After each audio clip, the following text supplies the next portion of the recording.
bài khắp hương văn hóa sáng tác của ngài ca văn con ở bên hồng nữa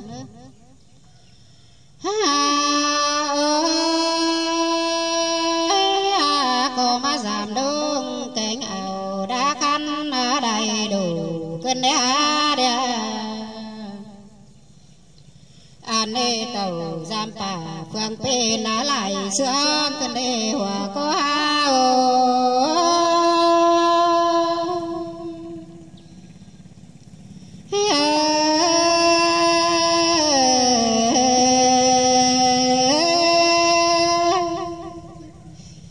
hiện ta đang để dỗ nơi quăng bà nên đúng ơi bà nó cho mình tầng chăn khăn để chăn ta cài đôi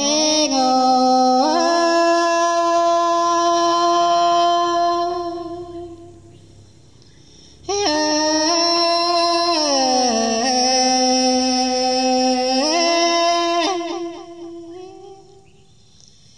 hiện to pha bao chẳng xin in pan lo cần đĩa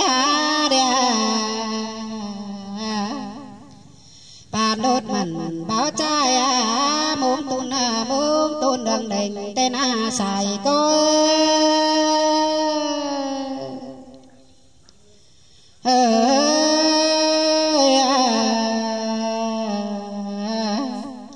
lại hôm chẳng pha tu đần ính tên sơ trang sồm bao mai bác xíu đại hô tên uốn hê ngô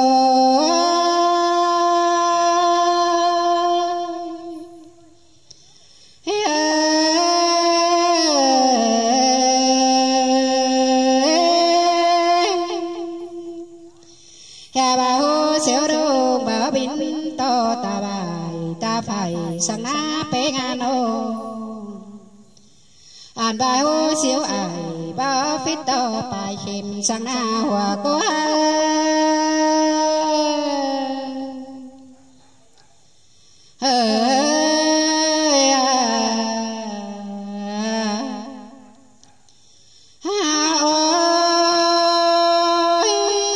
sao đang tầng xuống giá phó phó cơn đá nó ya ba là trang rồi xa xưa mương lỡ mát bùn đá hòa có những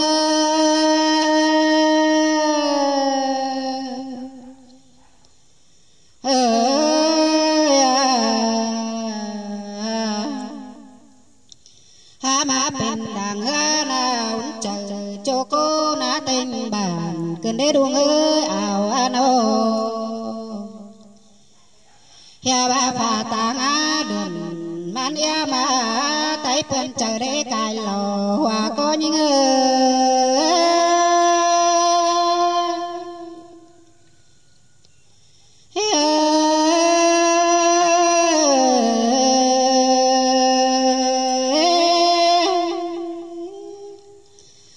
má bên bà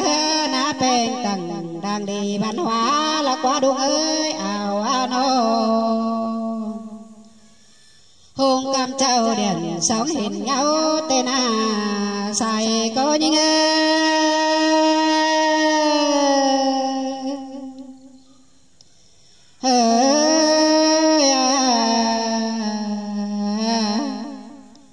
bên trang đầu đáng bàn hôn bê đái khẩm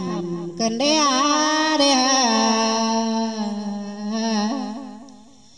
ya ba phiền dỗ sàng mang sai bay tánh sẽ chiều tên hòa có những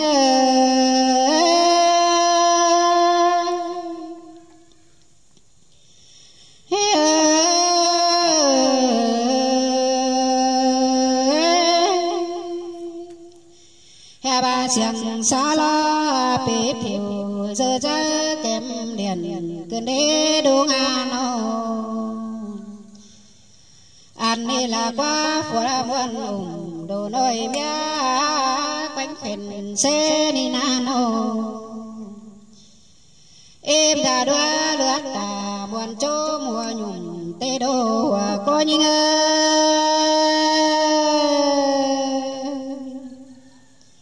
ơi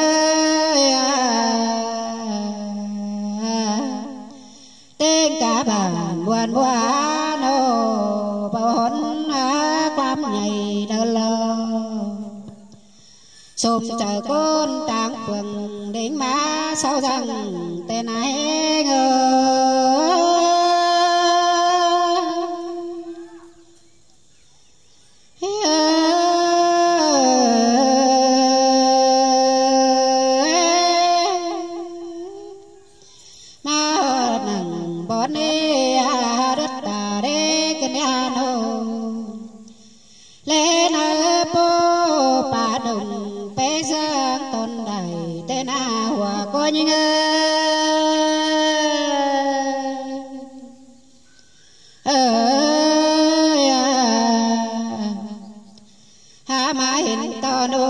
xèo bên có má lốn chát bài nó phải kế cân đê má lẽ quần khá xế cầu của nê đô qua tuồng khẩu hoang có má phải xúc á lệnh bí má lo nhưng trai qua bả bàn tạc trao sương khăn cân đê